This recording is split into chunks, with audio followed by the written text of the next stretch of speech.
ফিরে দেখা। হ্যাঁ, এটা 2025 সালের জানুয়ারি মাস। আজকে 23শে জানুয়ারি, নেতাজি সুভাষচন্দ্রের জন্মবার্ষিকীর দিন। বেশ কিছুদিন হলো 2024 সালকে আমরা পিছনে ফেলে এসেছি। 2024 সালে বিশ্বে আলোচিত ঘটনা নিয়ে আমরা ফিরে দেখা 2024 নামে বেশ কয়েকটা প্রতিবেদন করেছি, কিন্তু তাতে কি আর সব ঘটনা তুলে ধরা যায়? যায় না। তাই আবারও আমরা 2024 সালে বিশ্বের কিছু আলোচিত ঘটনা যা আমরা করতে পারিনি, সেই সব ঘটনা নিয়ে আরও একটা প্রতিবেদন করছি আজকে। ফিরে দেখা 2024 বিশ্বের কিছু আলোচিত ঘটনা নামে। ফিরে দেখা 2024-এ বিশ্বে আলোচিত ঘটনা, যেমন ধরুন জাপানে ভূমিকম্প, 1 জানুয়ারি 2024। সারা বিশ্ব যখন বর্ষবরণের আনন্দে মেতে উঠেছে, সেই সময় প্রকৃতির রোষের শিকার হয়েছে জাপান।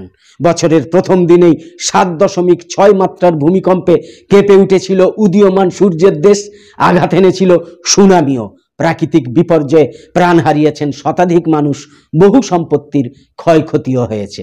তাইওয়ানে প্রেসিডেন্ট নির্বাচন 13ই জানুয়ারি। তাইওয়ানের নতুন প্রেসিডেন্ট হন লাই চিং তে ওরফে উইলিয়াম লাই। তাইপেইতে নিজের পছন্দের প্রেসিডেন্ট চাইছিল কমিউনিস্ট দেশটা, কিন্তু শেষ হাসি হেসেছেন শাসক ডেমোক্রেটিক প্রোগ্রেসিভ পার্টির নেতা উইলিয়াম লাই। এর আগে তিনি ছিলেন তাইওয়ানের ভাইস প্রেসিডেন্ট। আর একটা ঘটনা যেটা 2024 সালে ঘটে গেছে, পাকিস্তানে নির্বাচন। লাগাতার নাশকতার মধ্যেই 8ই ফেব্রুয়ারি পাকিস্তানে জাতীয় নির্বাচন হয়েছে। জেলে বসেই আমজনতার জন্য বার্তা দিয়েছেন প্রাক্তন প্রধানমন্ত্রী ইমরান খান।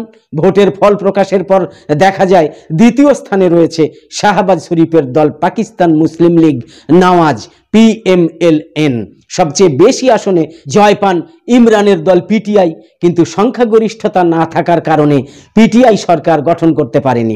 ইমরান খানের পিটিআই দল সরকার গঠন করতে পারেনি, ফলে পাকিস্তানের মসনদে বসেছেন শাহবাজ শরীফ।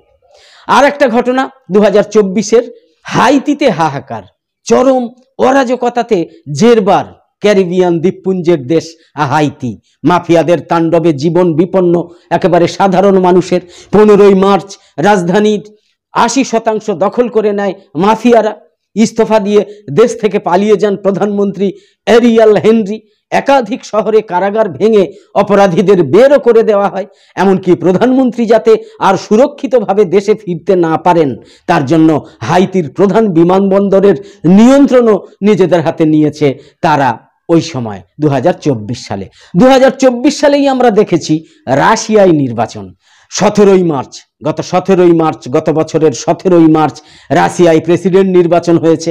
ফল প্রকাশের পর দেখা যায় ভ্লাদিমির পুতিনের ঝুলিতে রয়েছে 87.8% ভোট।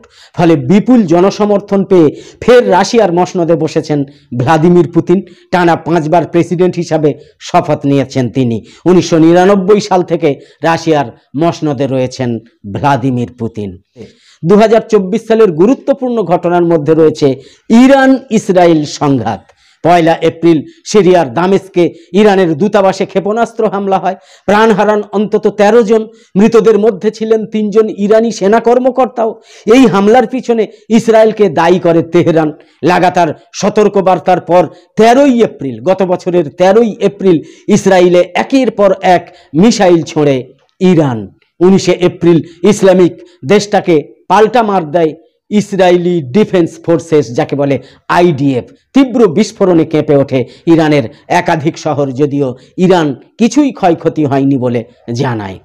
তারপরের ঘটনা হচ্ছে 2024 সালের তাইওয়ানে ভূমিকম্প। গত বছরের 3রা এপ্রিল ভয়াবহ ভূমিকম্পে কেঁপে ওঠে তাইওয়ান। তীব্রতা ছিল 7.4। মৃত্যু হয়েছে প্রায় 100 মানুষের। ক্ষয়ক্ষতিও হয় ব্যাপক। তাসের ঘরের মতো ভেঙে পড়ে বড় বড় হোটেল, ফাটল ধরে একাধিক সড়কে। ঘটনা 2024-এর আরও আছে, সব তো আর বলা সম্ভব নয়। যেমন বন্যায় বিধ্বস্ত ব্রাজিল। ওই 2024-এর 5ই মে ভয়াবহ বন্যার কবলে পড়েছিল ব্রাজিল। প্রকৃতির রুদ্র রোষের মুখে শতাধিকের বেশি মানুষের মৃত্যু হয়। বাড়িঘর ছাড়তে বাধ্য হন প্রায় 1.5 লক্ষ মানুষ। প্লাবনে তলিয়ে যায় গ্রামের পর গ্রাম। বন্যার জেরে ব্রাজিলের রিও গ্র্যান্ডে ডু সুলে জলের তলায় চলে যায়। ব্রাজিলের অন্যতম গুরুত্বপূর্ণ শহর পোর্তো অ্যালেগ্রের অবস্থা ছিল সবচেয়ে খারাপ। সব মিলিয়ে অন্তত 497টা শহর ক্ষতিগ্রস্ত হয় ব্রাজিলে। আরও ঘটনা 2024-এর, তা কি না, ইরানের প্রেসিডেন্ট ইব্রাহিম রাইসির মৃত্যু।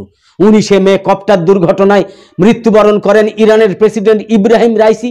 জানা যায় আজারবাইজানের প্রেসিডেন্টের সঙ্গে আর্স নদীর উপরে একটা বাঁধ উদ্বোধন করার কথা ছিল ইব্রাহিম রাইসির। সেই কর্মসূচিতে যোগ দিতে একটা পার্বত্য অঞ্চল পেরিয়ে যাওয়ার সময় হেলিকপ্টারটা নিয়ন্ত্রণ হারিয়ে উত্তর পশ্চিম ইরানের একটা পাহাড়ে আছড়ে পড়ে, ফলে ইব্রাহিম রাইসি সহ অনেকেই মৃত্যুবরণ করেন। ঋষি সুনকের পরাজয়। ব্রিটেনের প্রধানমন্ত্রী ঋষি সুনক। গত বছরের 5ই জুলাই ব্রিটেনের নির্বাচনের ফল ঘোষণা হয়। বিপুল ভোটে জয়লাভ করেন কেয়ার স্টারমার। লেবার পার্টির কাছে ভরাডুবি হয় কনজারভেটিভ পার্টির। প্রধানমন্ত্রীর গদি হারান ভারতীয় বংশোদ্ভূত ঋষি সুনক। আমরা আরও দেখেছি ইরানের গুরুত্বপূর্ণ ঘটনা, ইরানে নির্বাচন। 2024 সালের আরও যেসব বিশেষ ঘটনা, উল্লেখযোগ্য ঘটনা, গুরুত্বপূর্ণ ঘটনা ঘটেছে গত 2024 সালে, তার মধ্যে ইরানে নির্বাচনও একটা অন্যতম ঘটনা।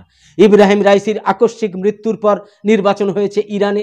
গত বছরের 6ই জুলাই কট্টরপন্থী নেতা সাইদ জালিলিকে পরাজিত করে নতুন প্রেসিডেন্ট নির্বাচিত হয়েছেন সংস্কারপন্থী নেতা মাসুদ পেজেশকিয়ানের শপথ গ্রহণে গিয়েই গুপ্ত ঘাতকের হাতে আবার তেহরানে মৃত্যু হয়েছে হামাসের রাজনৈতিক প্রধান ইসমাইল হানিয়ার। এ খবর আপনারা দেখেছেন। এটা একটা 2024-এর গুরুত্বপূর্ণ ঘটনা। 2024-এর গুরুত্বপূর্ণ ঘটনা, গদিচ্যুত হয়েছেন বাংলাদেশের ক্ষমতাচ্যুত প্রধানমন্ত্রী শেখ হাসিনা, প্রাক্তন প্রধানমন্ত্রী। চতুর্থবার নির্বাচনে জেতার 8 মাসের মধ্যেই গদিচ্যুত হয়েছেন বঙ্গবন্ধু কন্যা শেখ হাসিনা। 5ই আগস্ট ছাত্র জনতার গণ অভ্যুত্থানে প্রধানমন্ত্রীর পদ থেকে ইস্তফা দিয়ে দেশ ছাড়তে হয় মুজিব কন্যাকে। এরপর 8ই আগস্ট নোবেলজয়ী অর্থনীতিবিদ ডক্টর মোহাম্মদ ইউনূসের নেতৃত্বে গঠিত হয় অন্তর্বর্তী সরকার বাংলাদেশে। 2024-এই লেবাননে হামলা হয়েছে, ইসরায়েল হামলা চালিয়েছে। 19শে সেপ্টেম্বর পেজার বিস্ফোরণে কেঁপে উঠেছিল লেবানন। সশস্ত্র সংগঠন হিজবুল্লাহর সদস্য সহ প্রাণ হারায় অন্তত 500 জনের বেশি মানুষ, আহতের সংখ্যা 4000-এর বেশি। এই ঘটনার পরদিন থেকেই লেবাননে হামলা শুরু করে ইসরায়েল। 27শে সেপ্টেম্বর ইসরায়েলি সেনার অভিযানে নিহত হন হিজবুল্লাহ প্রধান হাসান নাসরুল্লাহ। কয়েকদিনের মধ্যেই তার উত্তরসূরি হাসেম সাফেদ্দিনকেও হত্যা করে তেল আভিভ। নয়া কমান্ডার হিসাবে নাইম কাসেমের নাম ঘোষণা করে হিজবুল্লাহ। গাজা যুদ্ধের 1 বছর, 2024-এই পূর্ণ হয়েছে গাজা যুদ্ধের 1 বছর। 7ই অক্টোবর ইসরায়েল বেনজির হামলা চালায় গাজায়। বোমার আঘাতে কার্যত মৃত্যুপুরীতে পরিণত হয়েছে গাজা। এখনো পর্যন্ত গাজায় প্রাণ হারিয়েছেন 47,000 ফিলিস্তিনি, নিহত হয়েছেন শতাধিক ইসরায়েলি সেনাও। রাষ্ট্রসংঘ সহ আন্তর্জাতিক মহলে তুমুল সমালোচনার মুখে পড়লেও সামরিক অভিযান অব্যাহত রেখেছে তেল আবিব। এটা 2024-এর ঘটনা। 25-এ তো আমরা যুদ্ধবিরতি দেখছি, যদিও সেই যুদ্ধবিরতি সত্যিকার কিনা এখনো জানা যায়নি। তো যাই হোক, 24 সালেই 1 বছর পূর্ণ হয়েছে গাজা যুদ্ধ। ইসরায়েলের হামলায় নিহত নয়া হামাস প্রধান ইয়াহিয়া সিনওয়ারও। চলে যাওয়া 2024 সালেই, মানে গত বছরেই আমরা দেখেছি ডোনাল্ড ট্রাম্পের প্রত্যাবর্তন। গত বছরের 5ই নভেম্বর প্রেসিডেন্ট নির্বাচন হয়েছে আমেরিকায়। ভোটের লড়াই থেকে সরে দাঁড়ান জো বাইডেন। প্রেসিডেন্ট হওয়ার দৌড়ে সামিল হন মার্কিন ভাইস প্রেসিডেন্ট কমলা হ্যারিস। কিন্তু ফলাফল প্রকাশের পর দেখা যায় কমলাকে অনেকটা পিছনে ফেলে বর্ষিয়ান রিপাবলিকান নেতা ডোনাল্ড ট্রাম্পের দুরন্ত প্রত্যাবর্তন ঘটেছে। আর দেখেছি কি, 2024-এ আমরা দেখেছি বাশার আল আসাদের পতন। 27শে নভেম্বর, গত বছরের 27শে নভেম্বর সিরিয়ার গৃহযুদ্ধ ভয়ঙ্কর রূপ নেয়। আল কায়দার শাখা সংগঠন হায়াত তাহরির আল শাম, অর্থাৎ যাকে বলে HTS, সেই হায়াত আল শামের নেতৃত্বে আলেপ্পো দখল করার ঘোষণা করে বিদ্রোহীরা। 8ই ডিসেম্বর রাজধানী দামাস্কাসে পৌঁছে যায় বিদ্রোহীরা। প্রেসিডেন্ট বাশার আল আসাদের বাহিনীকে পিছু হটতে বাধ্য করে তারা। পতন ঘটে আসাদ পরিবারের 54 বছরের শাসনের। আমরা দেখেছি 2024-এই নরেন্দ্র মোদীর নেতৃত্বে 2024-এ এই নিয়ে টানা 3 বার ক্ষমতায় এসেছে এনডিএ সরকার। এটা গত 24-এরই ঘটনা। 5 বছরের পূর্ণ মেয়াদ পরপর দুবার শেষ করে এইভাবে টানা তৃতীয়বার ক্ষমতায় ফেরা গত 6 দশকে প্রথম। কিন্তু যদিও বিজেপি একার শক্তিতে সংখ্যাগরিষ্ঠতা পায়নি, জোট শরিকদের ওপর নির্ভর করে ক্ষমতায় ফিরতে হয়েছে নরেন্দ্র মোদীকে। বিজেপি এককভাবে পেয়েছে মাত্র 240টা আসন, আর একই সঙ্গে শক্তি বাড়িয়ে সংসদে মজবুত বিরোধী হিসাবে জায়গা করে নিয়েছে কংগ্রেস সহ ইন্ডিয়া জোট। কংগ্রেস পেয়েছে তো একাই 100টার মতো আসন। তো এই ফিরে দেখা, এখনো পর্যন্ত যে কটা ঘটনাকে আরও গুরুত্বপূর্ণ বলে মনে করা হলো, আমরা সেই ঘটনা ফিরে দেখা 2024 এটা আমরা তুলে ধরলাম। পরের পর্বে আবার দেখা হবে। কামনা করি সকলে খুব ভালো থাকুন, সুস্থ থাকুন, আর আমার জন্যে দোয়া করুন ভালো এবং সুস্থ থাকার, আশীর্বাদ করুন ভালো এবং সুস্থ থাকার।